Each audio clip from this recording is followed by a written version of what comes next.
Yo lo que voy a hacer ahora es, voy a dar una segunda pasada de las cosas que dijo Town, pero yo no me da muchos detalles. Y el BAM lo voy a poner en ecuaciones, porque eso explica mucho y porque realmente permite entender cómo diferentes tipos de modeladores, diferentes tipos de algoritmos, lo que hacen es calcular diferentes partes de las ecuaciones y que no existe tal cosa como el mejor método, que es una especie de espejismo que la gente ha perseguido por muchos años.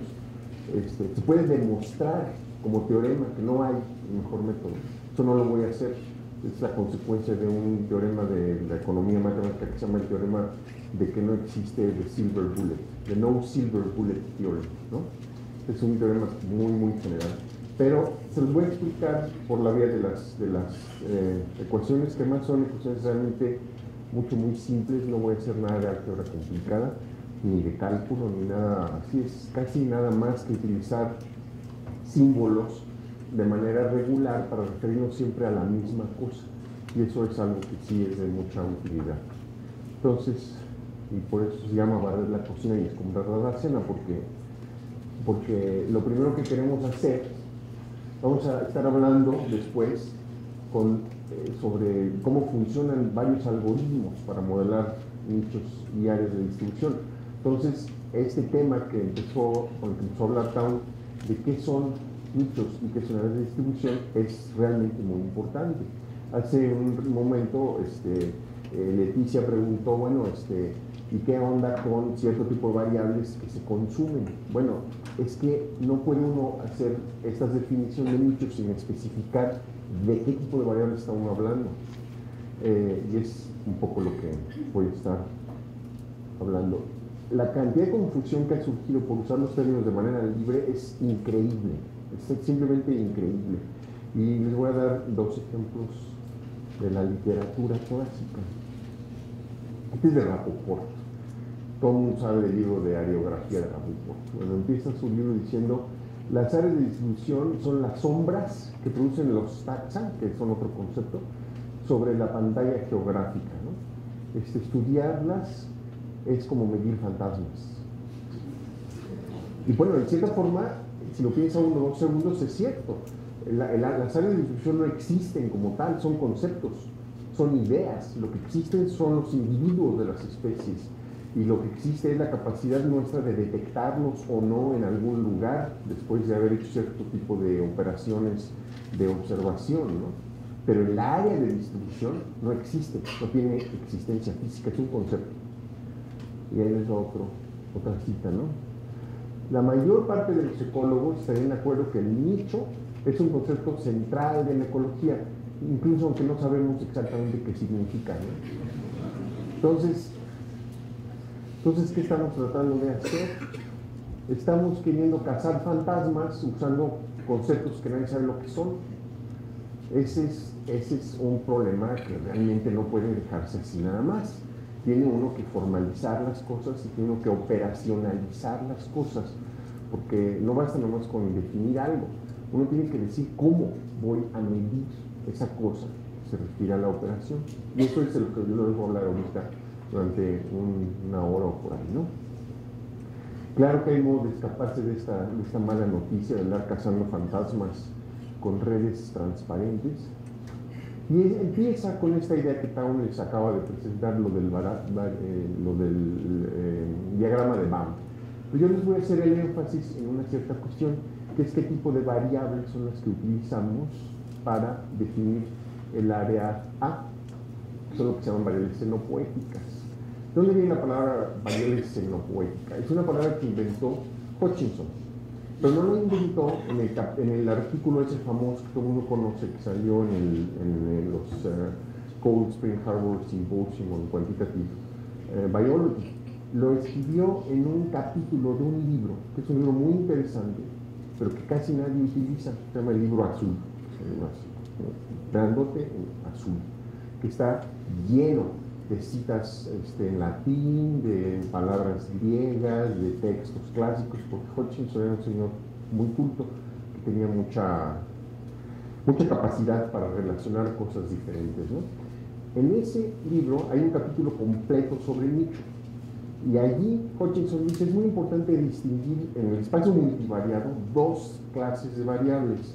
Las variables que las especies consumen y por las cuales hay competencia, como por ejemplo, si tenemos dos especies de ratones comiendo semillas, la presencia de la especie afecta la cantidad de semillas que hay, la está cambiando todo el tiempo, y además se están consumiendo hay competencia por ellas, y esos son cierto tipo de variables.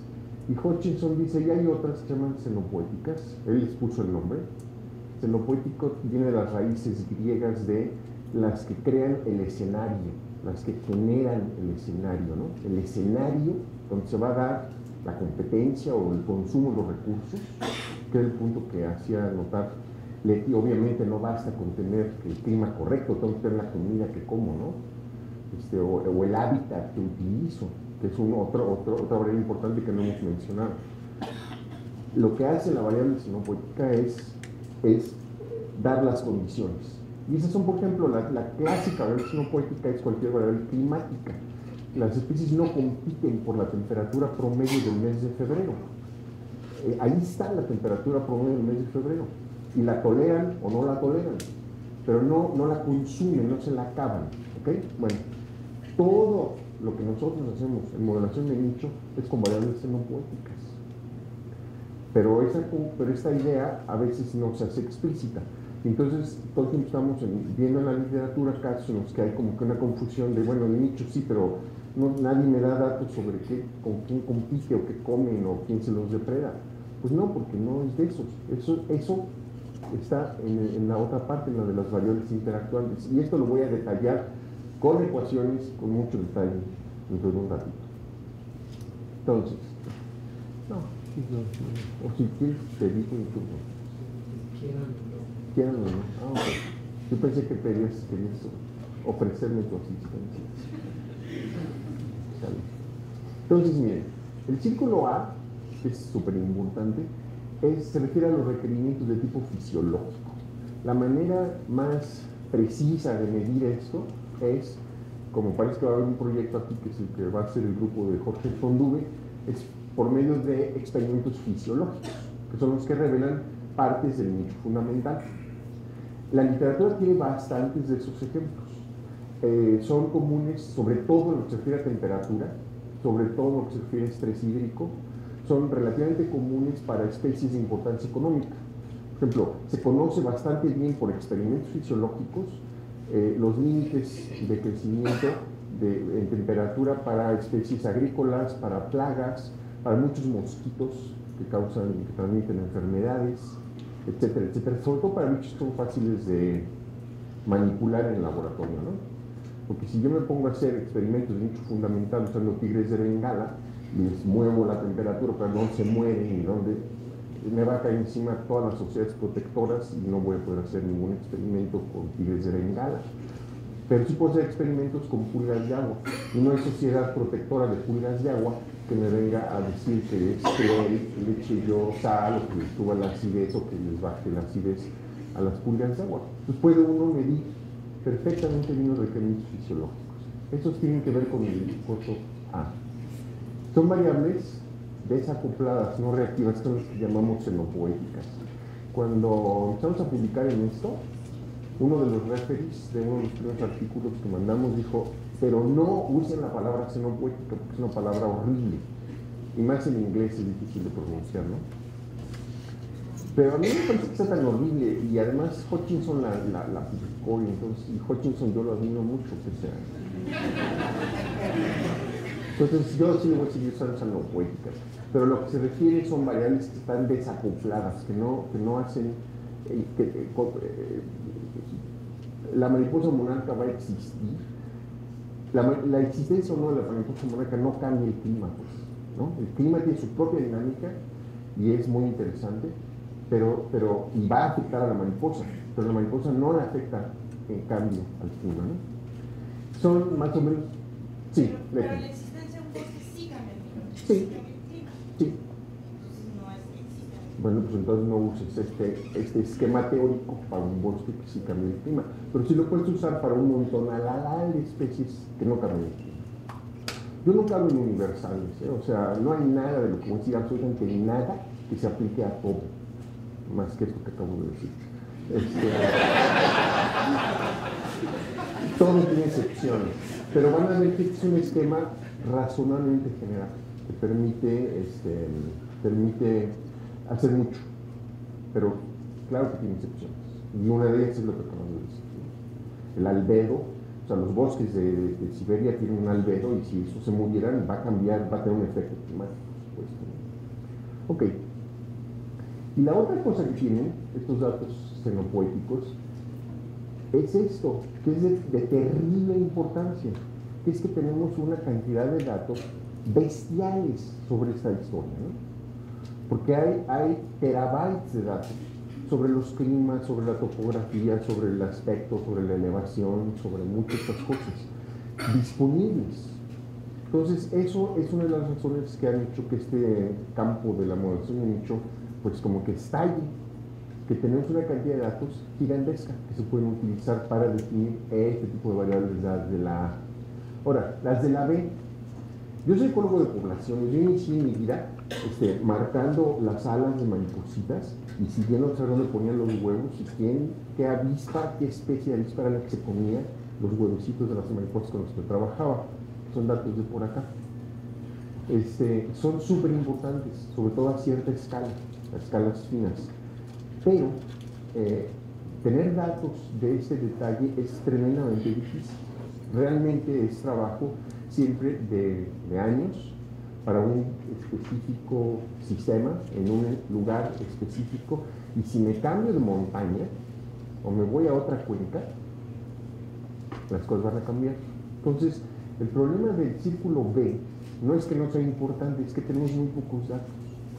Ahora, en uno de los artículos que están por ahí citados, hicimos, usando especies virtuales, una serie de simulaciones que nos sugieren que si la resolución a la que estos factores operan es alta y la resolución espacial a la que estos factores operan es gruesa, estos son los que dominan el área de distribución. Y un poco eso es lo que explica que sin meterle datos bióticos pueda uno andar modelando especies de la manera predictiva como se hace con la modelación de nicho, que para mí era una paradoja realmente que me tuvo intranquilo por años, ¿no? Tan puede decirles cómo me veía llorando ahí, ¿no? No entendía yo. Bueno, haciendo una bola de simulaciones ya nos ha ido quedando claro. Generalmente estas variables son de alta resolución, operan a escalas de hectáreas, de fracciones de un kilómetro cuadrado, que es a la escala a la que los organismos están interactuando con otros o con la comida, etc. Mientras que el clima no cambia a escalas de hectáreas, es el mismo clima en muy diferentes colección de estas cosas. Y eso podría ser un poco la explicación. Pero es un tema abierto, ¿eh?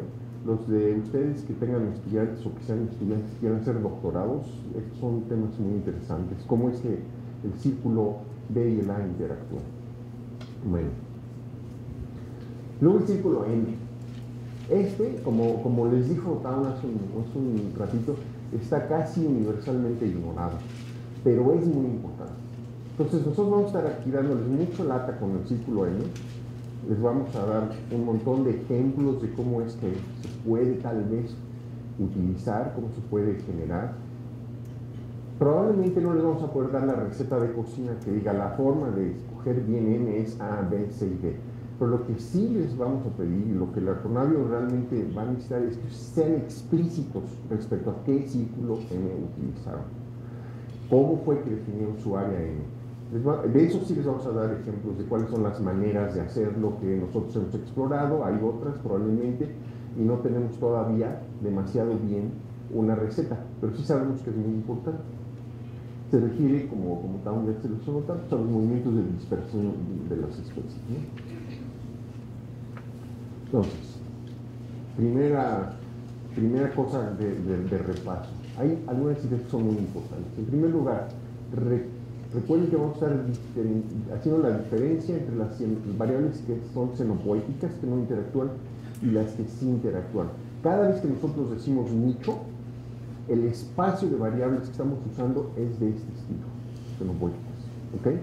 Eso deja de lado todos los otros nichos, los de Elton, que son los nichos de tipo de interacciones, el comportamiento del organismo. Elton, ¿qué decía Elton que era el nicho?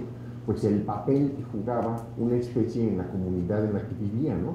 ¿Es un depredador, o es un competidor, o es un dispersor? Su papel, bueno, eso son variables de alta resolución que se miden a escalas muy finas y que varían tremendamente en el espacio. O sea, ejemplos de la vida real son especies que en un cierto lugar son polinizadoras y en otro lugar son consumidoras de las semillas. Y entonces la misma par de especies en un lugar tiene una interacción de tipo depredador-presa y en otro lugar tiene una interacción positiva, ¿no? El mismo par de especies. Entonces, esas son las variables de tipo interactuante. Entonces estamos hablando de otras que son mucho más fáciles de tratar. La segunda cosa es la dualidad de Hutchinson, que ahorita voy a meterme mucho más. La dualidad de Hutchinson es esta relación entre el espacio geográfico y el espacio de variables ambientales que les enseñó Paun hace un minuto con el sistema de información geográfico. Que si agarramos un pedacito del espacio ambiental, le pasa algo al espacio de geografía y viceversa. Pero se los voy a detallar mucho. Y luego esa historia del nicho fundamental, que son los límites fisiológicos de la especie. Como su nombre lo indica, es un concepto fundamental, realmente fundamental. Y ahorita van a verlo más ilustrado, ¿no?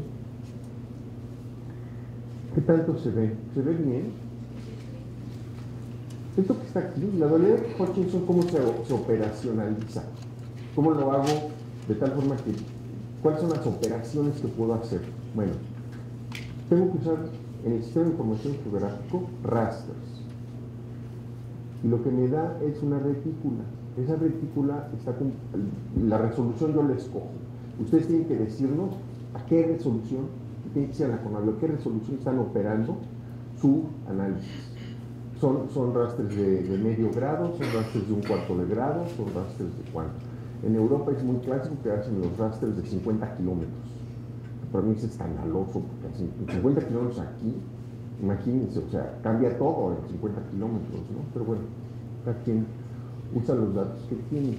Entonces, tienen que definir eso.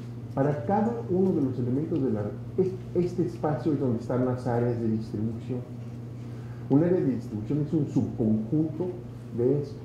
¿Qué es subconjunto? Pues donde están presentes, ¿no? Ya fui, ya hice mis observaciones, ya sé un fregadal de datos, entonces puedo pintar de colores las zonas donde la especie está presente. ¿Y eso qué es? Es un subconjunto de G. Entonces las áreas de distribución son subconjuntos de G.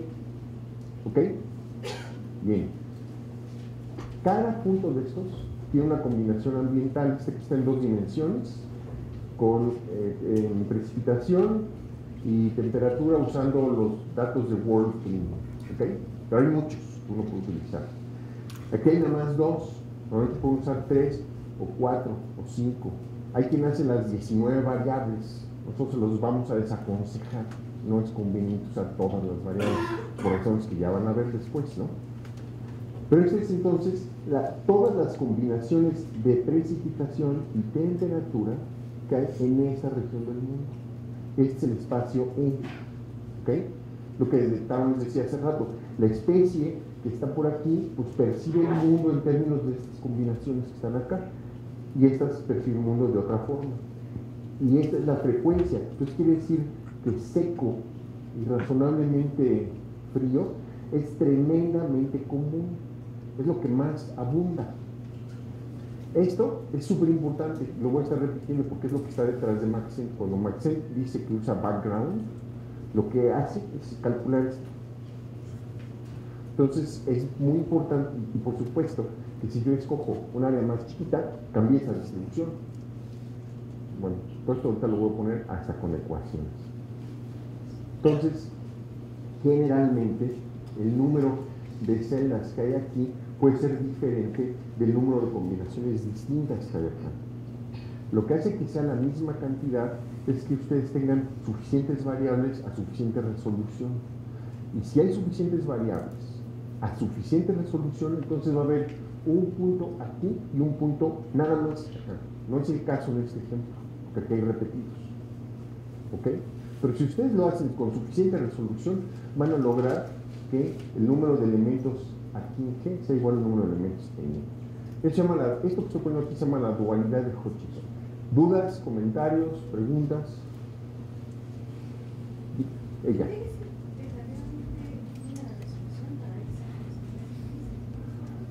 Mientras más fina es, más fácil es que la resolución sea de 1 a 1.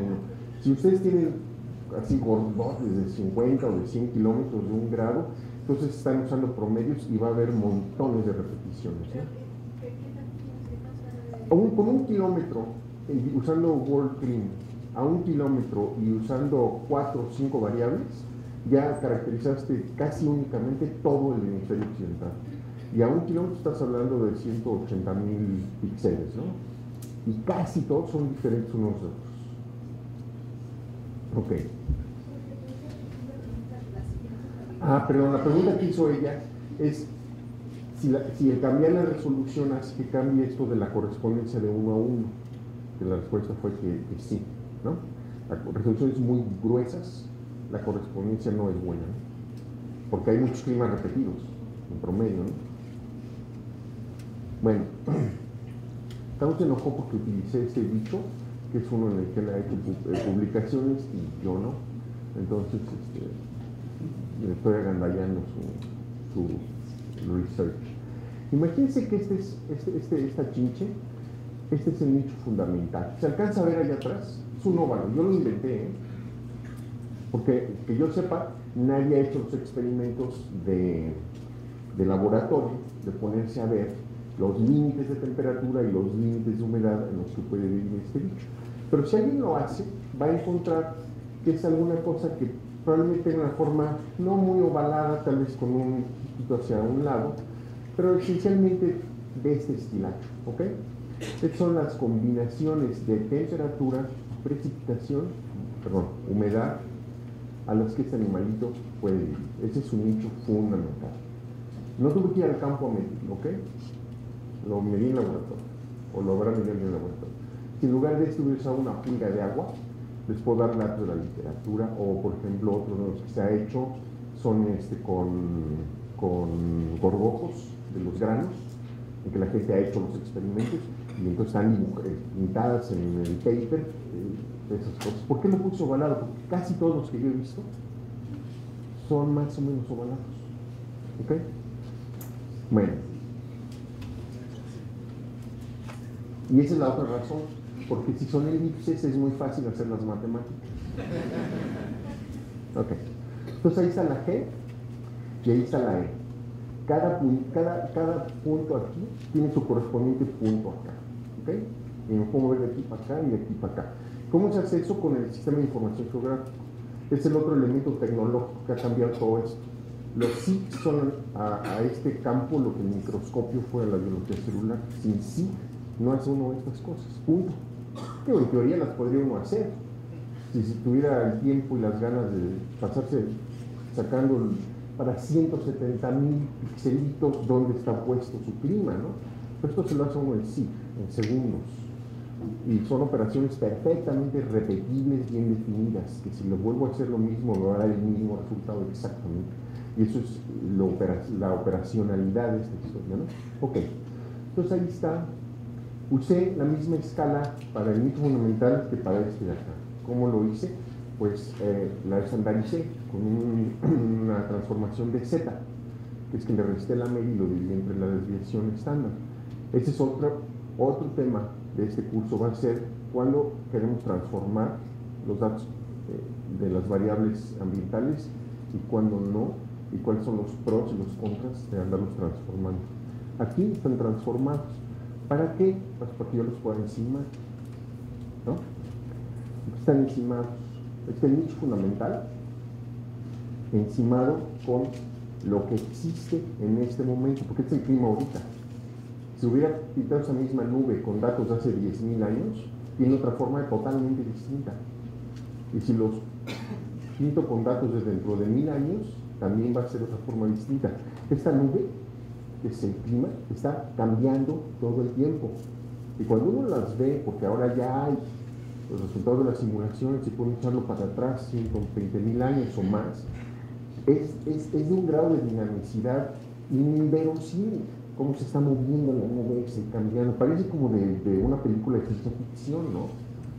Se mueve, avienta estas cosas, las reduce, concentra los puntos, los desconcentra, ¿no? El nicho fundamental puede estar quieto mientras, puede no estar evolucionando, y aún así, toda la región donde puede estar la especie va a estar cambiando. Entonces, estos puntos rojos que están dentro de la elipse son el nicho existente que les puso hace un momento el doctor Peterson, ¿no? Aquí está, nicho existente, el fundamental existente. La elipse la saqué en el laboratorio, y esto lo comparo con los datos de los climas de ahorita, ¿ok? Bueno, y si esto lo proyecto, o sea, cada punto de los que quedaron dentro de la elipse, lo pinto el correspondiente acá, aquí están todas las regiones donde está el clima que le gusta a la especie, ¿ok? Bueno, y entonces lo primero que se ve es que aquí están muy bonitos dentro de una elipse, y allá, o sea, es un desastre, como si hubiera echado confeti. Esta es una de las causas más principales de confusión en la modelación de nicho, que uno hace lo que haga su algoritmo y lo pinta aquí, y ching, pues si mi especie está aquí, pues ¿por qué me está diciendo que va a andar por allá también? Porque uno no está modelando el área de distribución, lo que uno está modelando es el nicho, y el nicho tiene una proyección acá que puede ser pues muy así, ¿no? Ok, entonces todos estos puntitos rojos son regiones que corresponden a los elementos del nicho existente que están en este espacio de acá. Todavía no se acaba uno, porque ahora viene lo de la M. Bueno, ese es un bichito que vive en Brasil, ¿no? En el Cerrado, ¿no? En el Cerrado y en el Sertão. ¿Sí dije bien? Sertão. Ahí vive. Y no se sale de allí. Entonces quiere decir que yo tengo que preocuparme si lo que quiero es el área de distribución. Y la CONAVIO quiere áreas de distribución. Pues voy a tener que por lo menos pensar en la M, porque si no, lo que mi algoritmo me va a dar es algo parecido a esto que está acá, ¿no? Hasta acá también. Esta es una información muy interesante para los que de ustedes quieran modelar especies invasoras o plagas o vectores de esas cosas, porque quiere decir que si yo agarro por cualquier razón, porque alguien compró, no sé, whatever, sombreros de palma brasileños que fueron importados para acá y ahí venían huevos de estas cosas, pues que probablemente se van a dar muy bien aquí, ¿no? Porque extendimos la M. Entonces, esta es una cosa que realmente importa mucho, pero no es lo único. Ahora, bueno, capaz que aquí hay una enfermedad del bichito este que no le permite extenderse más para acá, o capaz que ahí hay ciertos ratones que se lo comen siempre, o capaz que hay lo que ustedes inventen. Los seres humanos fumigan casas. Los seres humanos aquí fumigan y aquí no fumigan. Entonces la especie va a estar aquí y no aquí, a pesar de que el clima les gusta y a pesar de que pueden llegar, pero hay otro factor que no estamos modelando, que no metieron al Maxent, que no metieron al GAR, que no metieron a los random trees, que está afectando la distribución. Entonces finalmente, ya acabando de hacer todo la cosa esta, los puntitos azules son los climas en la región en donde la especie sí está, que es la región ocupada. ¿Ok? Pues bueno, esto es simplemente un repaso de lo que les dijo Town, como que muy de paso por paso, y vean que hay 6 cosas aquí con las cuales uno tiene que tener claridad antes de decir lo que está uno modelando. La A, la G invadible, la G ocupada, es el área ocupada, y los nichos correspondientes. Son 6 cosas. ¿Cuándo han visto ustedes artículos que digan, yo voy a modelar la A, o yo voy a modelar la GO? Yo voy a, mi hipótesis sobre N es N, la que sea, ustedes pónganla, ¿no? Es su responsabilidad, son los investigadores. La corona les va a decir cuál es la N, ¿no? De nada, cosa de ustedes. Pero si no está uno de acuerdo en todas estas cosas, si no las explicita, entonces está uno hablando de tal forma que es muy difícil entenderse, que es una experiencia que hemos tenido así muy regularmente en muchísimas ocasiones, bueno, aún yo y muchas otras gentes, ¿no? Entonces, miren, queremos estimar si nos interesan las distribuciones, el área ocupada, si ustedes están, por ejemplo, pensando, no sé, en conservación, o el área invadible, o el área con condiciones favorables, si lo que les interesa es especies invasoras. En México hemos hecho varios de estos con especies invasoras, por ejemplo, con Cactoblastis cactorium o con otras, ¿no? Town hizo una de uno de esos virus asquerosos que hay en África, que hacen fiebres hemorrágicas, y predijo una zona donde 2 años después hubo un brote del virus, ¿no? Entonces sí, tienen posibilidades predictivas, pero ustedes tienen que saber cuál es la que quieren modelar, porque su algoritmo no les va a decir eso. Su algoritmo a la salida les va a dar un mapa, y ustedes tienen que decidir si es un mapa de esto, o un mapa de esto, o un mapa de esto, o ninguno, que puede ser. Y además, puede ser que también les interesen los nichos. De hecho, a muchos de nosotros lo que nos interesan son los nichos más que el área, ¿no?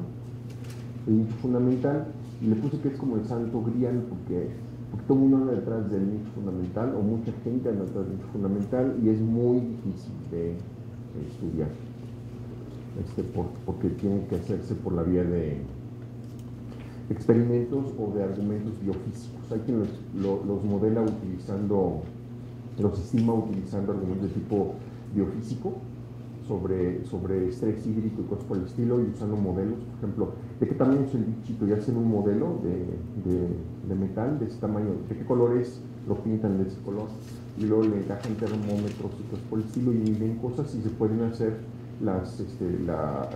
los cálculos de tipo biofísico sobre cuáles son los balances de energía de un objeto de ese tamaño, que sea homeotermo y que a veces se mueve de la sombra al sol y todo eso. Hay quien lo hace, pero es un montonal de trabajo para una especie, ¿no? Yo sería feliz si más gente hiciera este tipo de estudios, ¿no? Luego el fundamental existente, que acuérdense, es interactuado, intersectado con el clima que realmente existe. Este es el que normalmente uno encuentra, son los puntos esos rojos que estaban puestos en el diagrama anterior. Y luego el realizado, que es que lo que queda de esto, después de que tomamos en cuenta que la especie no se mueve por todos lados y que tiene competidores o depredadores, o que el hábitat lo destrozamos completamente y entonces pues ya no está, no por otra razón, sino porque el hábitat ya no existe o se transformó, ¿no? En la práctica, y de lo que vamos a hablar aquí es básicamente de técnicas correlativas, que son variantes todas de técnicas de regresión, como los modelos lineales generalizados, los modelos aditivos, los árboles de regresión, etc. Los métodos de inteligencia artificial, como GAR, que es una, no sé si todos sepan, aún les va a dar la explicación con mucho detalle, pero dentro de GAR hay varios algoritmos muy diferentes compitiendo unos con otros, y lo que GARP hace es encontrar una combinación de diferentes algoritmos, que es la que predice bien el balance de las presencias con las pseudoausencias. Maxent, que es un método de máxima entropía, es el mejor entendido. A mí personalmente me gusta mucho Maxent porque entiendo lo que hace. Se entiende muy bien lo que hace Maxent. En la página de web hay una explicación, y además hay un artículo, un PDF, un texto, mostrando con mucho más detalle, y además sacando las ecuaciones de Maxent se obtienen por un método que se llama multiplicadores de Lagrange. Entonces ahí viene puesto cómo se hace con los multiplicadores de Lagrange para un caso sencillo de Maxent. Y luego los métodos de envolturas, que mucha gente desprecia, pero yo encuentro me gustan mucho, son claros, ¿no? Entiendo muy bien lo que hacen. distancias de Mahalanobis, bioclin, que fue el primero. Ustedes pueden hacer bioclins con una página de Excel. En Excel pueden hacer bioclins si quieren, es muy fácil hacer bioclins, porque bioclin lo único que hace es acotar los extremos. Eso se puede hacer con una página de Excel. Este que tiene un nombre verdaderamente maravilloso, Support Vector Machines, ¿no? Es un método de inteligencia artificial que parece que funciona más o menos bien. Y cada mes hay quien inventa un nuevo método. Entonces, una de las cosas que les vamos a pedir, que la CONAVE les gustaría sugerirles, es que no vayan a usar el último método que salió hace 25 días en la última revista, ¿no? Usen los métodos que todo el mundo conoce, en donde hay docenas de artículos que más o menos tienen una familiaridad de cómo funcionan, ¿no? Porque, repito, o sea, ahorita, hace una semana me llegó otro para revisar, hace un mes salió otro más, en fin, todo el tiempo está la gente inventando métodos. Es un poquitín, yo pienso que es un poquitín innecesario. Los que ya existen son muy capaces de caracterizar incluso formas muy complicadas del nicho realizado y los pueden utilizar con muy razonable capacidad predictiva, siempre y cuando el mundo que están usando ustedes no sea de los mundos degenerados como el de Wallace, que es muy difícil modelar, ¿no? Ok. Es un viejo, ¿verdad? Voy a hablar de lo que se llaman Gedanken Experiments, que me encanta y también se ríe, ¿no? Un Gedanken Experiment es un experimento pensado, una cosa que uno se imagina y no lo realiza, pero se imagina lo que pasaría si. Entonces, el Gedanken Experiment principal, hay dos, ¿no? Alguien que es sobrenatural, por eso había un ángel en la otra. Baja un ángel y les dice, aquí está el nicho fundamental de una especie con la que trabaja el doctor Sánchez Cordero, ¿no? Aquí está todo completito. No tuviste que hacer experimentos ni inventarte al laboratorio. Ahí está el nicho fundamental. Entonces la pregunta es, ¿qué sabemos sobre el área de distribución? Si me llegó este ser sobrenatural y me dio toda la información fisiológica sobre la especie, ¿qué sé sobre el área de distribución? Y por todo lo que hemos estado diciendo toda la mañana, espero que les quede claro que puedo saber bastante sobre el área potencial, pero que no necesariamente sé mucho sobre el área ocupada, porque el área ocupada tiene otros factores, ¿no? Y el otro Gedanken Experiment es, ¿qué tal que alguien nos regala toda la información sobre el área de distribución a la resolución que quieran, ¿no? Baja el ángel y dice, aquí está el área de distribución de Heteromiscus vinculatus. ¿Qué sabes sobre el nicho fundamental?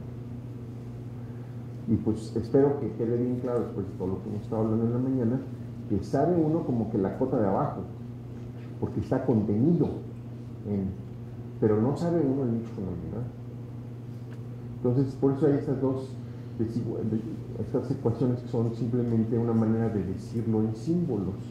El nicho fundamental contiene al nicho existente, que es la intersección del fundamental con el espacio ambiental en este momento. Acuérdense que está cambiando, por razones de tipo astronómico y por lo que nosotros estamos haciendo a la atmósfera y por todas esas cuestiones. Incluso si nosotros, está cambiando todo el tiempo.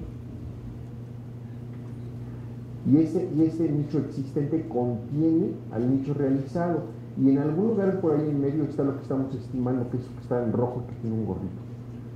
Su algoritmo les va a dar una cosa que ustedes bien no saben dónde queda, pero que ha de ser más grande que el fundamental, el realizado, y probablemente más chico que el existente.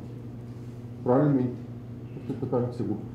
Su algoritmo les va a dar algo que está aquí en medio, pero no les dice en qué parte. Por eso es importante que ustedes sepan lo de la M, lo de la B y todas esas cosas, porque eso es, ningún algoritmo tiene ningún dato sobre B ni ningún dato sobre M. Y lo mismo pasa con el área de distribución. El algoritmo les va a dar algo que probablemente va a estar más grande que el área ocupada y más chica que el área potencial. pero no les dice dónde. Y a veces va a resultar que coincide exactamente, pero no sabemos sin más datos. ¿Ok? ¿Algún comentario sobre esto? Sobre los Gedanken Experiments. Bueno, pues ya estoy acercándome al fin de esta primera parte. Este es el repaso, ¿no? Aquí está el nicho fundamental, que es la elipse, que corresponde en geografía en el espacio G a la A, ¿no? Bueno, no estrictamente hablando. El nicho fundamental es la elipse. Los puntitos rojos son lo que hay dentro de la elipse en el espacio que existe en este momento, cuando tenemos los datos, ¿no? Y esos puntos rojos son los que corresponden a la elipse, al círculo A. Donde está la especie, es el área ocupada, corresponde a estos puntos azules. Y ya, esta es una representación, dijéramos, abstracta de este espacio. Ya en la neta lo que ustedes van a ver es esto, en el sistema de información geográfica. El único problema es que no saben los colores, ¿no? Y la tarea es encontrar los colores. Sí. La distribución real está como en una esquinita de la distribución del espacio climático. ¿Qué Sí. significa? ¿Es muy seco, muy caliente? Estos son componentes principales. Esta es una cosa que tiene que ver con las temperaturas y esto tiene que ver con... Sí, exactamente. Esto tiene que ver con precipitaciones y esto tiene que ver con temperaturas, pero están en los cuatro componentes principales. Y en efecto, esto es seco y caliente y medio caliente. Y además es re importante, qué bueno que sacaste el punto, porque no lo hemos dicho, pero también lo voy a decir después. A Maxent en particular le importa mucho que estén ustedes en la orilla del espacio climático o estén en el centro, por una virtud que tiene Maxent que se llama clamping. Y el clamping lo hace muy diferente si está a la orilla que si está en el centro. Entonces esa es una consecuencia práctica, ¿no? Siempre nosotros pensamos, nuestro estilo de modelar nichos es que siempre queremos ver este y este juntos. No hemos encontrado que sea una buena práctica nada más meterse a hacer la estadística sin haber primero dado una exploradita de dónde andan las cosas y cómo se ven, ¿no? Fue una sorpresa para nosotros recientemente, muy recientemente, hace meses, 2 o 3, que descubrimos que cuando el nicho fundamental está muy en la periferia, eso le plantea a Maxent un problema medio difícil, ¿no? No sé si les vas a dar algún... Okay. Entonces es muy importante saber medio por dónde anda uno. ¿Algún otro comentario sobre esto? Ok. Todo nos estuvo espantando diciendo que iba a tener un rollo larguísimo y demás. Yo les voy a dar mis pláticas siempre son cortas, porque nunca tengo mucho rollo, entonces se me va a acabar pronto. Y yo estoy como a la mitad o más de la presentación de la mañana, chance y voy a acabar antes de la hora que dice. Ok. Pues miren, esto sería un nicho fundamental, pero en 3 dimensiones. Y los podemos hacer en muchas dimensiones, ¿no? La ventaja repito, de pintarlos como o sea, yo los pinto siempre como elipsoides porque me resulta muy fácil hacer las matemáticas de elipsoides, pero no hay que ser elipsoides. Yo estoy casi seguro que en unos extremos las caídas son muy bruscas de la tolerancia y en otros extremos las caídas son mucho más largas, entonces va a tener como trombitas, ¿no? Pero muy probablemente sean convexos, eso sí. Ok. Este es un punto que es casi un paréntesis. En la literatura, ustedes van a ver que a veces dice SDM, Species Distribution Modeling, y a veces dice Ecological Niche Modeling. Les daría risa saber qué tanto esto causa problemas, pero causa un montón de problemas. Y los ve uno cuando está revisando uno papers o cuando le revisan a uno los papers. Y hay gente que dice, no, se llaman Species Distribution Modeling. Bueno, la verdad es que ¿qué importa cómo se llamen? No importa. Bueno, hay papers, hay libros en donde dice, y se deben de llamar Species Distribution Modeling, y así los vamos a llamar. O sea, les puedo dar las citas, ¿no? No, a mí no creo que valga mucho la pena preguntar por los términos. Lo que hay que hacer es entender los conceptos, eso sí hay que hacer, ¿no? Entonces, yo creo que lo natural, si está uno estimando geos, pues entonces se llama Species Distribution Modeling, porque son las áreas de distribución, las áreas ocupadas, ¿no? Tal vez incluso las potenciales. Y que cuando uno anda tratando de estimar nichos, pues deberían de llamarse modelos de nicho. En la práctica, para estimar estos, casi siempre uno empieza estimando un nicho. Dije casi siempre porque no siempre. Uno puede estimar áreas de distribución sin usar ni una sola variable ambiental. Hay un paper bastante importante de Brian McGee y su estudiante Volker Bahn, en que hicieron estimaron áreas de nicho usando nomás coordenadas, o sea, áreas de distribución nomás con puras coordenadas. O sea, le metieron a Maxent las coordenadas, no, a un GARP o a un GRIM. A un GRIM o a un GARP. Le metieron las puras coordenadas geográficas, nada de temperatura, nada de precipitación, nada de extremos, nada de nada más que X y Y. Y les hay unos modelos requete buenos, ¿no? Entonces se puede estimar áreas de distribución sin usar variables de nicho. De modo que sí vale la pena distinguir las dos cosas, porque son cosas distintas. Y ese es lo único de este paréntesis, ¿no? Nosotros tendemos a ser muy fastidiosos respecto a eso y vamos a tratar de llamarle al pan pan y al vino vino. Si estamos hablando de nichos, vamos a decir nichos. Si estamos hablando de áreas, vamos a hablar de áreas. Y además, no debe ser tan difícil, porque como ya dije, las áreas viven en el espacio G y los nichos viven en el espacio E, que son cosas distintas. No sé, este punto ni siquiera porque hay que explicarlo, pero sí. No sabes por qué hay que explicarlo. Bueno, sí sé. Si uno ve, yo reviso como 35 a 45 manuscritos al año. Entre esos yo diría 3/4 usan la terminología Species Distribution Model y no entienden por qué y no entienden qué implica. Implica que después de meter los datos a Maxent, que es lo normal, sacar el mapa, tiene que haber otro paso, que es ir de A a Geo, si uno realmente quiere la distribución. Entonces, terminología empuja cuáles son los conceptos empujan la interpretación. cuáles son bueno, yo iba a decir cuáles son los métodos y sale cosa completamente diferente. Entonces, yo diría que ya es hora de insistir. Lo que ustedes van a hacer es modelar el nicho y estimar la distribución. Y si uno quiere hacer Species Distribution Modeling, entonces uno debe de tener un marco que habla directo a eso y no modelar el nicho en camino a la distribución. Es un tema que como que nos prende mucho, ¿no?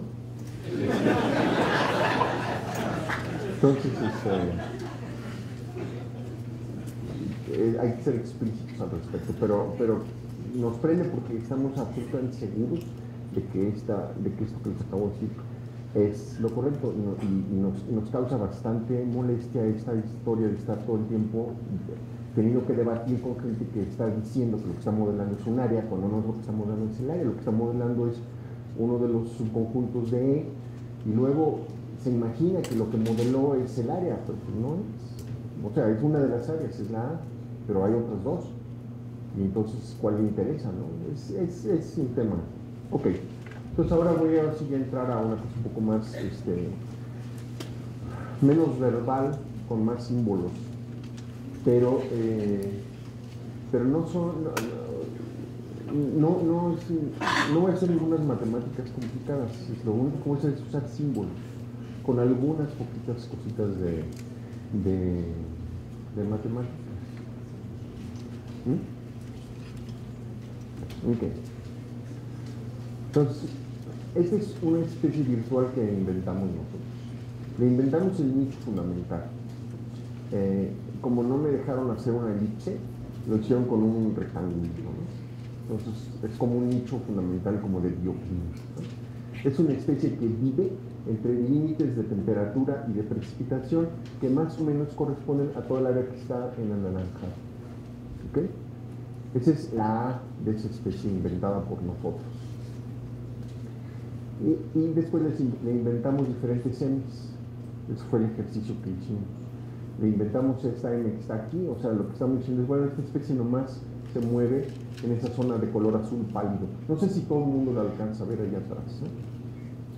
Pero inventamos otras con M's mucho más grandes, ¿no? Para ver qué pasaba cuando cambiábamos nuestra hipótesis sobre M a la hora de hacer el modelado. Entonces, uno puede preguntarse varias cosas. Nos podemos preguntar, vamos a ya hablar de probabilidades. ¿Cuál es la probabilidad de que una celda cualquiera de estas que están aquí puestas tenga un ambiente que pertenece al nicho fundamental de la especie esta de la que estamos hablando? Es una pregunta. ¿Cuál es la probabilidad de que una celda tenga un ambiente que pertenece al nicho fundamental? Otra probabilidad es, ¿qué tal que me pregunto cuál es la probabilidad de que una celda pertenezca a la región N? O sea, en pocas palabras, dado que el universo es de aquí a acá, la pregunta es, ¿qué proporción de celdas en azul hay? Esa es la probabilidad de esta número 2. La probabilidad de estar en el nicho fundamental es la proporción de celdas en amarillo con respecto al total. Esa es una probabilidad. Y finalmente, esta es la buena, esta es el santo grial. ¿Cuál es la probabilidad de que la especie esté dado que tengo el ambiente seco? O sea, yo sé la combinación de ambientes de mi lugar. Mi pregunta es, ¿cuál es la probabilidad de que la especie esté allí, dado que ya sé cómo son los ambientes? Esa es la probabilidad que a todo el mundo nos encantaría poder calcular. Por eso le llamo el santo grial, ¿no? Y ahorita les voy, y eso no se puede calcular si nomás tienen unos datos de presencias. Si tienen datos de ausencias, sí la pueden calcular. Pero si no tienen datos de ausencias, entonces no pueden. Y eso, otra vez, es un teorema. No es que yo se lo esté diciendo, es que se les puede demostrar que no hay modo de hacerlo. Entonces les voy a decir por qué. Sin hacerles el teorema. Ahí apenas se ve. ¿Si alcanzan medio a ver o no? Ahí está la zona G que nosotros definimos, el área de referencia. Aquí está la zona esa a la que mencioné hace un momento, que es la proyección del nicho fundamental en la geografía, ¿ok? Y aquí adentro, dentro de esta zona, porque es donde está la especie, sacamos al azar 50 puntos. Son presencias. Eso es el estilo de cosas que uno obtiene en los datos que están en el Instituto de Biología, en UNIBIO, en la RENIB o en GBIF, o de donde ustedes saquen sus datos, ¿no? Son presencias, son coordenadas. Y en este caso vienen todas de ahí adentro. Bueno. Esta es la distribución de ambientes en esta región. Eso es dato, ustedes lo saben. ¿Por qué? ¿Cómo lo saben? Pues porque tienen los puntos. Y como tienen los puntos, saben los ambientes. Se los da el sistema de información geográfico, ¿no? En las dimensiones que quieran. Esta es la distribución en todo el rectángulo que es. ¿Ok? Y ahora sí agárrense.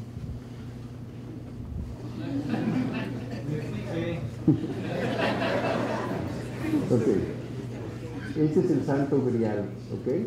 Es la probabilidad de que la especie esté presente, se llama y igual a 1, que la especie esté presente, podría ser y igual a 0, dice la que la especie esté ausente. La probabilidad de que la especie esté presente, dado que el ambiente es la combinación de ambiente Z. ¿Qué quiere decir Z? Pues es una combinación de estas dos variables, ¿no? Y puede haber, si le meten una tercera variable, pues es otra y así. Esto, por el teorema que se llama de Bayes, el teorema de Bayes, se descompone de la siguiente manera. La probabilidad de que la especie esté presente en la opción ambiente Z es igual a la probabilidad de estar en el ambiente Z dado que observé la especie. Esa es esta gráfica que está aquí. Es la probabilidad de estar en esa combinación de ambientes, dado que observé la especie. Eso viene de los datos. Y si mis observaciones son malas, esta cosa pues está sesgada. Y si está bien hecho el muestreo, yo voy a tener una buena idea de dónde es que la especie le gusta vivir. ¿Estamos de acuerdo? Ok. Este pedazo que está acá es la fracción del mapa donde la especie está presente. Esta es la que el teorema dice que es indiscernible, se llama indiscernible si no tienen ausencias. Ahora, vuelvo a repetir, tienen ausencias de veras, no pseudo ausencias. Yo te voy a decir de background. Si sí tienen ausencias porque tienen datos muy buenos de los de tipo inventario, porque han estado trabajando en el campo, en su especie, por 40 años y ya saben dónde no está, porque han hecho inventario y saben dónde sí está, entonces sí pueden calcular esta. Y se calcula con los métodos de regresión, con ecuaciones logísticas, con GAMS, con GAMS, con árboles de regresión, con random trees, con cualquiera de esos métodos. ¿Ok? Pero para eso tienen que tener ausencias. No sé cuántos de ustedes tengan ausencias. ¿Alguien aquí tiene ausencias? 1, 2, 3, 4. Ok. Es raro tener ausencias. Pero si sí las tienen, entonces ya tienen el santo grial. No sé qué tan maltratado va a estar su santo grial, pero sí lo van a poder calcular. ¿Ok? Bueno, y esto que está aquí abajo, Z es la distribución acá. Entonces vean, esta que está aquí arriba es la distribución esta, que son de los datos, y esta que está acá es este denominador que viene de haber escogido su área. Todo el mundo escoge el área. Lo que pasa es que todo el mundo la escoge sin pensar mucho, con excepciones muy honrosas. Por ejemplo, miren, en los modelos europeos, el área siempre está en Polonia. ¿Por qué? Porque ahí se acaba la Unión Europea. Ya, en los modelos mexicanos, nosotros somos bien nacionalistas, entonces siempre nuestras áreas son las fronteras de México. ¿Por qué? Porque así nos enseñaron. No dónde está la frontera de la especie, o de la biogeografía, o la historia de ese clado, ¿no? ¿Qué es lo que debería de ser? No, es donde pintamos la raya de tipo geopolítico. Lo más común es pintar rayas de tipo geopolítico. Es lo más común del mundo.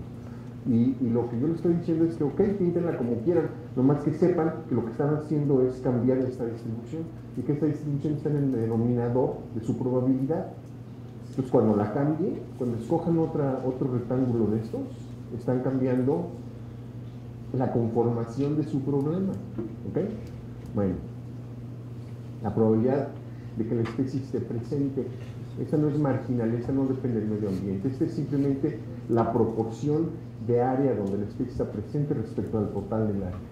Esa es la probabilidad de estar en el ambiente del nicho fundamental con la probabilidad de la intersección con el movimiento, que es, aquí hay, aunque no se vea, una cosita azul claro alrededor de eso, ¿no? Esa, por cómo funcionan las probabilidades condicionales, se descompone así, y esta la puedo descomponer de esta manera que está acá, y se me van y viene, y acabo con que la probabilidad de que la especie esté presente es la probabilidad de que la especie, de que esté en el medio ambiente Z, dado que la especie fue observada, que es dato, dividida entre la distribución de ambientes, que es dato, viene de los datos, multiplicado por una cosa que tiene que ver con cosas que este de aquí no lo conozco, porque es lo que estoy medio tratando de averiguar, ¿no? Es que no lo conozco, pero está dividido entre el tamaño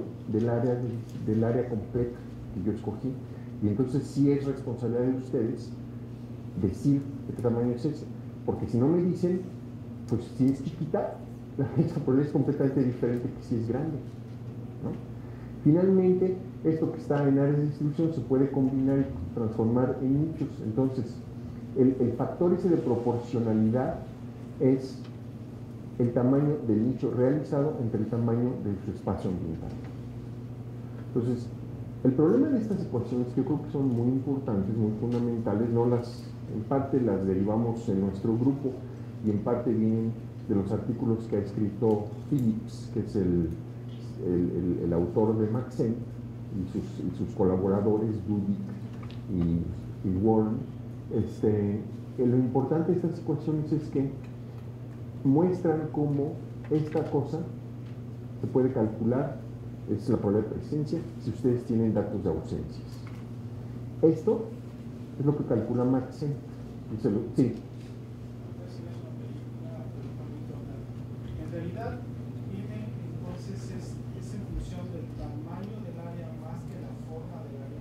Las dos cosas, porque eso lo que dice es simplemente de qué tamaño es el área N, ¿no? Y esto viene de una probabilidad que es no marginal, entonces no importa la forma, nomás importa el tamaño. Si lo quieres esto desagregar como probabilidades condicionadas al ambiente, entonces sí te va a importar bastante la forma. En este pedazo del argumento no estoy metiendo esa complicación porque no me estoy agarrando este pedazo, ¿no? Sí, otra mano ya está. En el caso de las ausencias, ¿es factible utilizar pues las limitantes fisiológicas de la especie? Por ejemplo, si hablamos de anfibios, pues tomar como ausencia los desiertos o lugares donde de plano no la vas a encontrar como ausencia. Hay gente que hace cosas parecidas y yo supongo que ustedes pueden experimentar y ver qué sale, ¿no? ¿Qué opinas tú? Los contrastes van a salir siendo muy generales.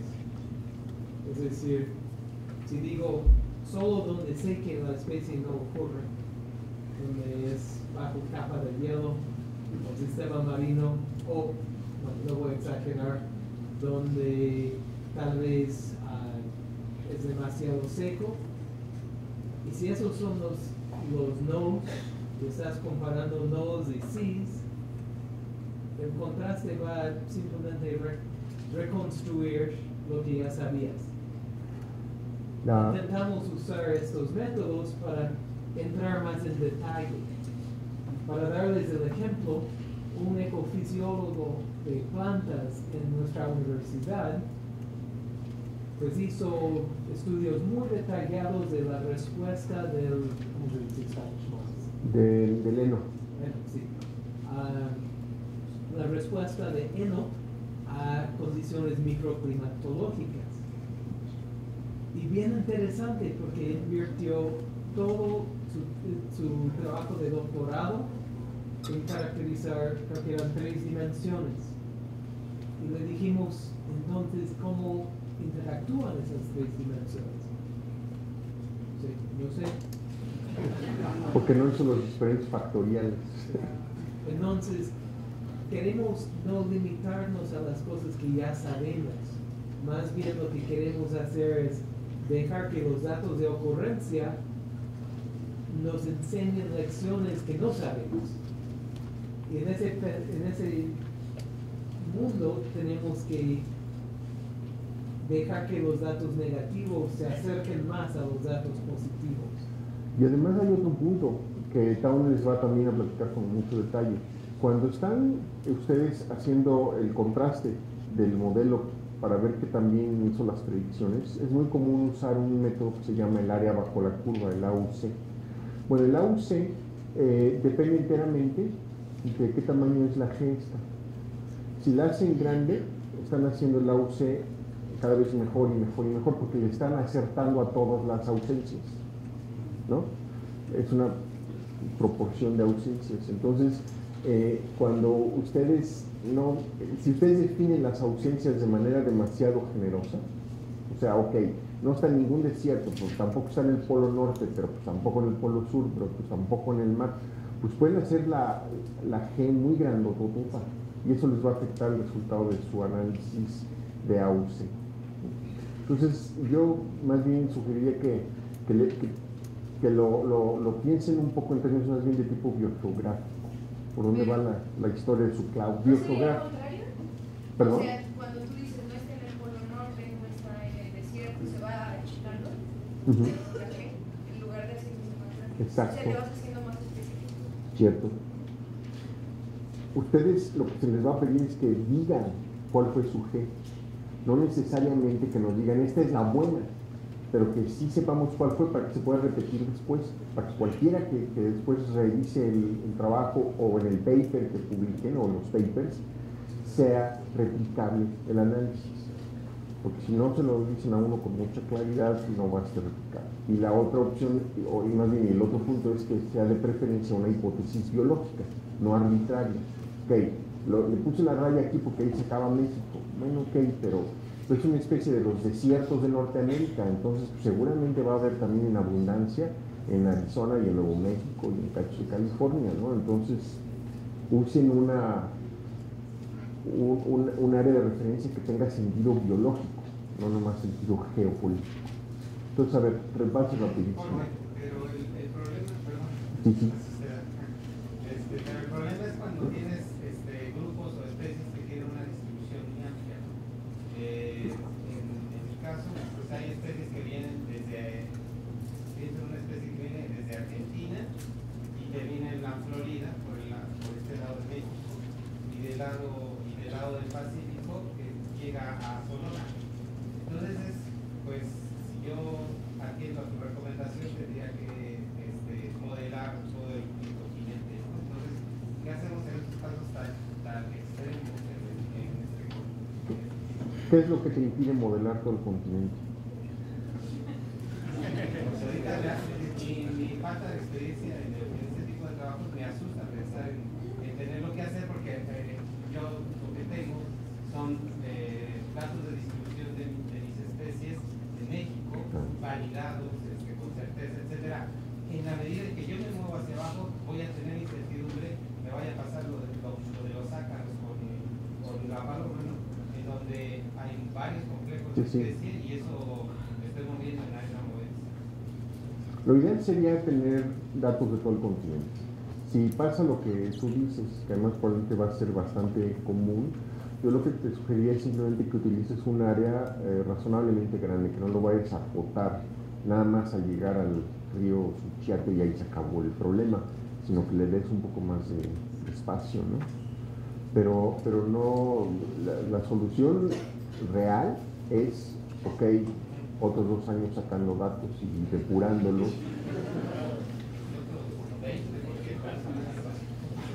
Es la solución real y la solución la solución práctica es utiliza una hipótesis más o menos biogeográfica razonable respecto a la zona donde estás trabajando, ¿no? Tal vez acótalo en Panamá, no sé en qué época fue que tu especie se dispersó, si de norte a sur o de sur a norte, en fin.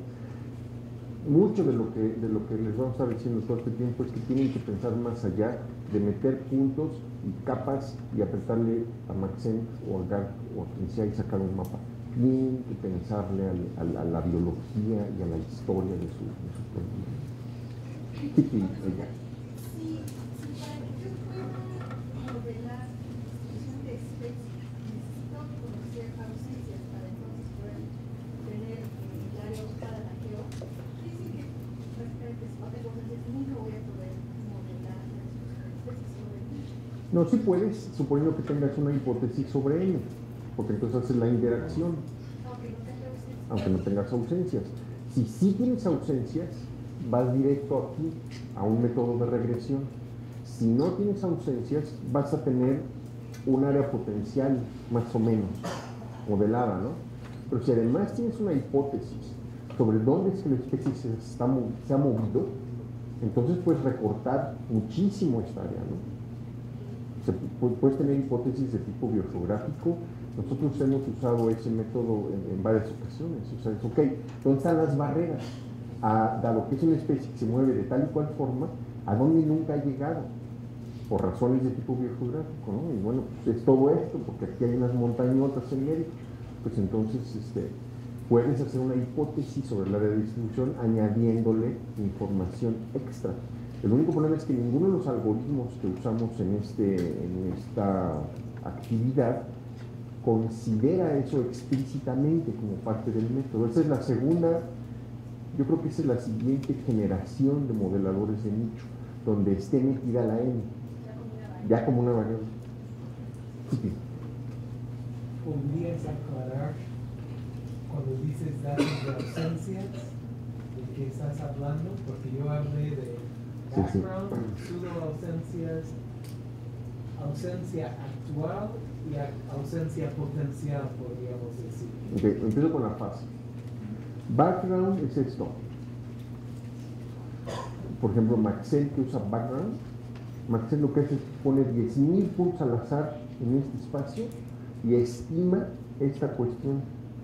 Porque lo que Maxent hace es minimizar una entropía relativa, que es este cosito que está aquí, esto entre esto. Es lo que hace Maxent. Minimiza la entropía de esa relación. Entonces esto es background. No, ese es background. Pseudo ausencias es lo que sugería hace un momento la compañera. Decir, ok, no tengo ausencias de veras, pero sé que en el desierto nunca está. Entonces ahí saco, no sé, 100 puntos al azar, ¿no? Pseudo ausencias. Pseudo ausencias son Las la población de sitios de donde no se conoce la especie. Por eso, pero son básicamente de tipo inventado, pues, o sea, no necesariamente la... Por ejemplo, GARP los inventa por quitar los sitios donde sí se conoce. Entonces mejor vi tu visión. Esto que están viendo ahorita es algo, no, nos pasa todos los días, porque mucho de esto se está todavía desarrollando. Okay, pero sí a la parte de edificio. ¿Qué quieres decir con datos de ausencia? Las ausencias varían según si provienen de donde la especie no está porque no pudo llegar, o si la especie no está porque el ambiente no le conviene en lo más mínimo, o combinaciones de las dos cosas. Y son diferentes. Desde una perspectiva de tipo conceptual, son muy diferentes. Ahora, desde la perspectiva estadística de qué es lo que hace un algoritmo como una regresión logística, no hay esa distinción, siempre son ceros y unos. En la coordenada X, Y tengo 1, en la coordenada siguiente tengo 1, en la siguiente tengo un 0, en la siguiente tengo un 0, en la siguiente tengo un 0. Eso les permite calcular esta probabilidad directa, ¿no? Con modelos logísticos, con modelos lineales generalizados, con una manera de modelar logísticos, con los modelos aditivos, con los métodos de regresión. ¿Ok? Esto venía, ok, estaba yo haciendo el repaso y alguien preguntó algo. Entonces, esto es cuando tienen ausencias de veras. Y lo pueden hacer. Esto es cuando no tienen ausencias de veras, pero tienen background. Y los métodos de tipo envolventes les permiten estimar esta cosa de acá. Entonces ahí va la última transparencia, creo, de esta sección. Ok. Pues la probabilidad de que la especie esté presente es el santo grial. La probabilidad de que la especie esté presente es la probabilidad de que mi celda esté su ambiente esté en el nicho fundamental y además de que se pueda llegar allí. La probabilidad de esas dos cosas, ¿no? Bueno.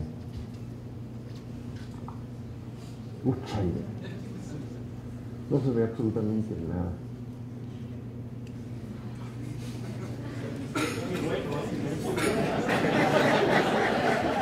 Esta de aquí. Pregunta, ¿tienen ausencias? Sí. Bueno, pues ahí está. Regresiones logísticas, gaining, camps, árboles de regresión. No tienen ausencias. Por el teorema de Bayes pueden usar Maxent, GARP y otros mecanismos. ¿Ok? Biomod no utiliza, o sea, puedes utilizar el... Biomod es una combinación de métodos de este estilo y requieren ausencias. Pero no necesitas ausencias. Sí, porque todos son métodos de regresión. Generas pseudoausencias. Si generas pseudoausencias al azar, entonces no estás calculando esto. Estás calculando un odds ratio. Hay un paper básico de ese tema que está en su literatura de Pierce y ¿quién es el otro cuate? No me acuerdo. Ahorita les digo el nombre del paper, pero cuando son pseudoausencias que se generaron al azar, entonces no está uno calculando esto. Está calculando una razón de probabilidades y la interpretación es diferente. Ausencias, ceros reales, que permiten calcular eso. Pero si no tienes ceros reales, todo lo demás son trucos. Sí, Sam. Eso es el punto crítico. Eso como que dibuja exactamente el problema. Biomod no requiere ausencias. Y te da el mapa. Eso es exactamente el problema. Ese grupo de algoritmos del lado izquierdo, el santo grial de Jorge,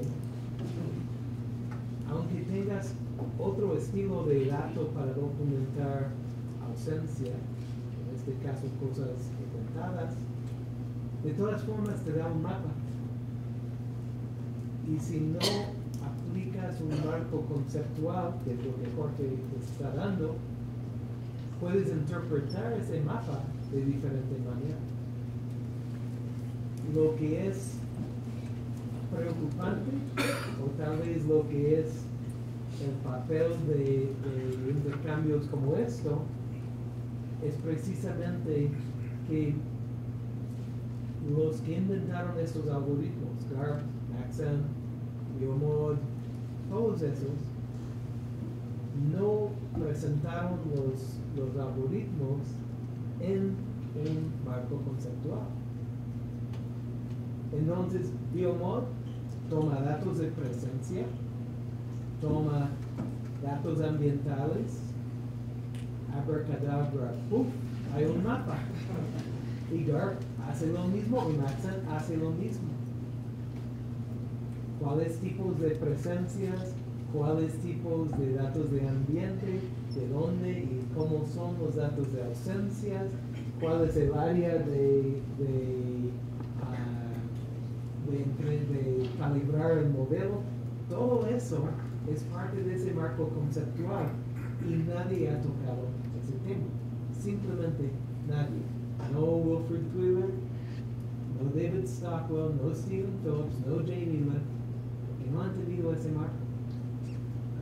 Y por eso el campo está un poco desviado ahorita. Yo siempre digo que hace 10 años intentando a empujar el tren para que empezara a mover. Y ahora voy a pasar los próximos 10 años intentando pararlo, por lo menos frenar.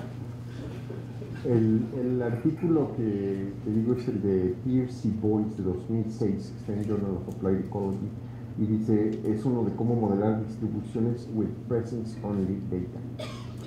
Y ahí está bastante claramente explicado por qué cuando son pseudoausencias generadas al azar, no está uno modelando el santo grial, estás modelando otra combinación que no está puesta aquí, no les he puesto la ecuación de esa otra cosa, pero ahí está explicado.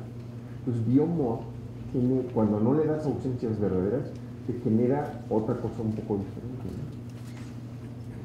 ¿no? A ver, ya hay una bola de mano, ¿sí allá? Sí, me queda claro esto de las ausencias reales y las pseudoausencias, pero dado que diferentes grupos han sido muestreados de forma diferentemente intensa, lo que no sé es cuál es el corte de caja donde dice sí, definitivamente con cuánto tiempo he estado muestreando y no me sale este bicho. Es decir, es una estupenda pregunta, buenísima pregunta. Y lo que no sé es que ahí va la pregunta. La pregunta es, ¿cómo sé si ya muestré suficiente como para que sepa que no está la especie, ¿no? Y lo que, por ejemplo, a nosotros nos pasa mucho que los animales que trabajamos en Estados Unidos han sido intensamente cuestionados. Acá no tanto, Canadá un tantito menos, está como en medio. Yo no sé si puedes validar usando esas zonas que han sido intensamente cuestionadas, que digamos que se mueven en ese extremo que te da mayor grado de certidumbre de ausencia, para entonces validar cuánto necesitas para los lugares que no has creado. Fíjense, o sea, yo creo que es una muy buena pregunta y hace referencia a un tema que le he dado la vuelta completamente, que es que cuando digo la presencia, la probabilidad de la presencia, yo no soy Dios ni soy el ángel ese, yo no sé cuál es la probabilidad de la presencia, lo que sé es cuál es la probabilidad de observarla, eso sí sé, cuál es la probabilidad de que si dediqué un año y usé tales y cuales métodos, la observe. Lo que pasa es que si le dedico 10 años y otros 10 métodos, pues entonces sí la voy a observar, ¿no?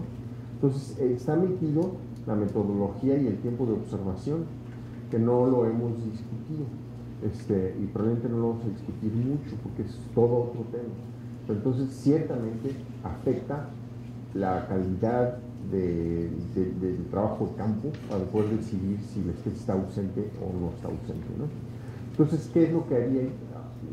Yo si tengo buenos datos de ausencias, pues utilizaría para una parte grande del intervalo del área potencial o posible de la especie, pues utilizaría esto, a ver qué tal me predicen las partes donde los datos no son tan buenos, jugar un poquitín, explorarlos, ¿no?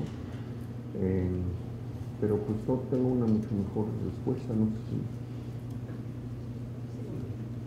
Ok, sí, vemos. Está relacionada también con esa pregunta para tener realmente ausencias, porque realmente para tener verdaderas, yo tengo un caso de una especie que uno las define como cuando no puede llegar o no le gusta, o sea, problemas de dispersión o problemas de medio ambiente. Las condiciones ambientales no nos favoran. Hay una especie que se acaba de registrar de ficus, está en la mera orillita de Chiapas, que es un registro nuevo, pero otra vez el problema de la frontera política, ¿no? Ya está en México, ficus copenón, pero no está en todo, no está en el resto de México, bueno, y ficus, se ha aprovechado un montón de lados. Entonces, yo creo tener cierto grado de seguridad de que no está. Entonces, ahí es un problema del tiempo. Se está expandiendo. Tal vez, se está expandiendo, pero ¿qué haces entonces ahí? Porque para mí una ausencia verdadera es que no esté en Oaxaca, que no esté en Ya te Veracruz, vi, entonces, sí podría estar, seguro, pero no ha llegado. ¿Qué es lo que quieres modelar? ¿Quieres modelar el área actual, la geo, donde ahorita ya está, o quieres modelar un área invadible? O sea, todo depende de cuál de tus... ¿Estás queriendo modelar la GI o la GO? ¿No? Capaz, las dos son preguntas perfectamente válidas.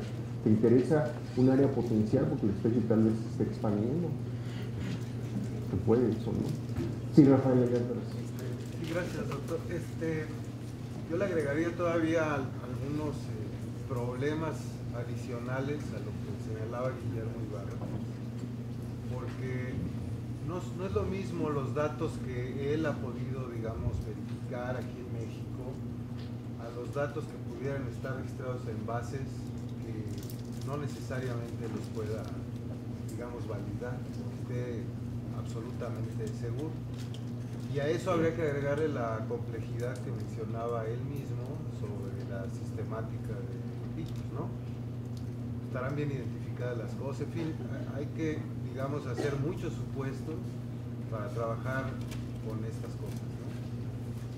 Y a mí siempre me ocasiona un poco de preocupación que este asunto del modelaje puede parecer a cierto punto un tanto artificial, ¿no?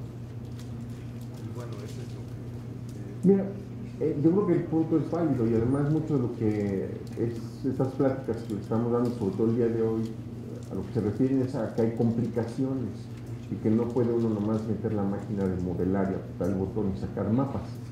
Pero la otra parte del asunto es que en este momento ya hay decenas de miles de papers publicados sobre estos métodos y muchísimos de esos papers indican que estos métodos sí tienen capacidad predictiva y capacidad explicativa.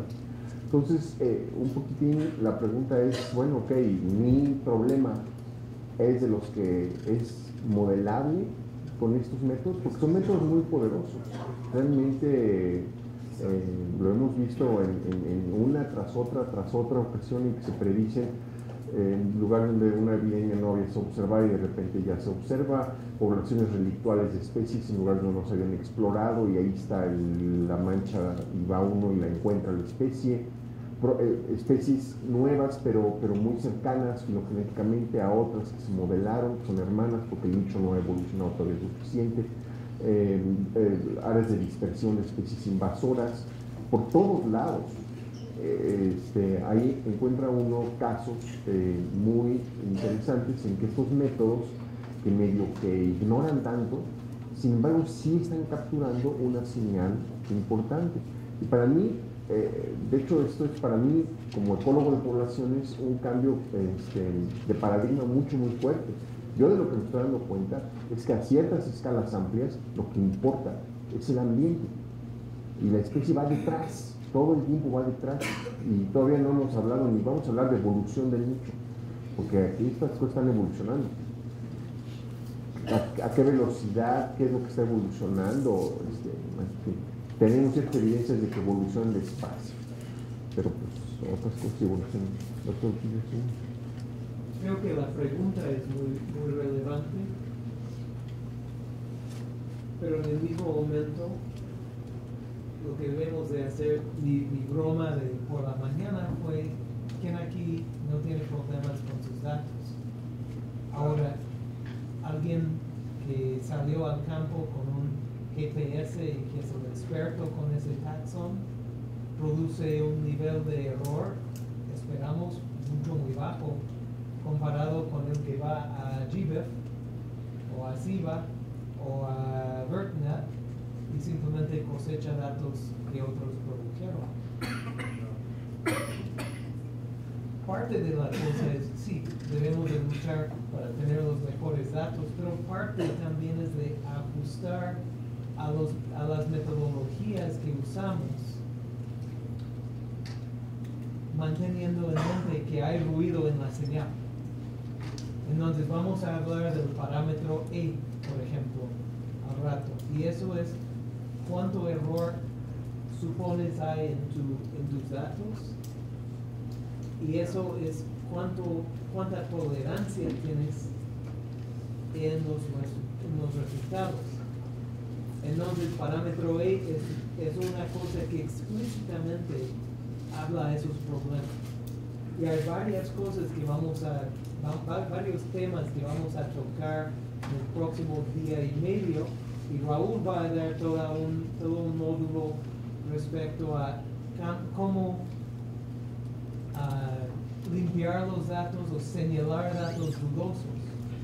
Es decir, una cosa es decir, hay problemas con los datos y debemos de intentar eliminarlos, o debemos de tomarlos en cuenta cuando desarrollamos modelos.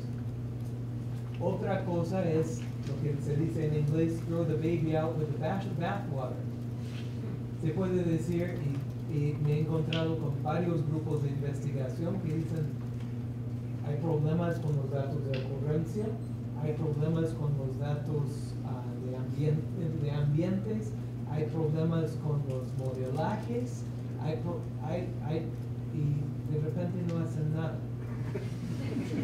Pues Jorge ha tocado el tema de que el ecólogo de poblaciones casi siempre está limitado a una escala muy pequeña.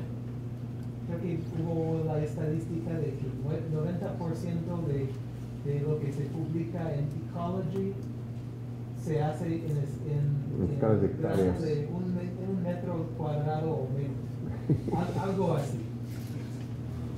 Eso no te da la vista de la distribución entera de la especie, y las dos vistas tienen que ir mano en mano, de ver la ecología a nivel de toda la distribución de la especie. No habla de los detalles finos, y los detalles finos no se pueden escalar a describir toda la distribución. Entonces yo creo que lo más poderoso es ligar las dos ideas. Entonces, que no aventemos el pobre bebé al caño con el agua, mejor vemos pues qué podemos aprender de cada perspectiva. Y ese es el tema que sigue. Entonces, y además si quieren que acabemos al tiempo, le vamos un segundito a las preguntas ya nomás para... No, porque es a la 1:30. 1:30. Tengo 30 minutos. Sí. Es cierto, estaba yo explicando. Ausencias de veras pueden calcular el santo grial. ¿Con qué? Con regresiones logísticas, greens, camps, árboles de regresión. No tienen ausencias verdaderas, nada más tienen el background, que es la caracterización ambiental de todo su espacio de referencia. Maxent, GARP, básicamente Maxent y GARP. Esas dos cosas les permiten calcular esas cuestiones. Maxent en particular de una manera particularmente rigurosa, muy basada en teoría bien entendida, ¿no? Maxent tiene esa ventaja.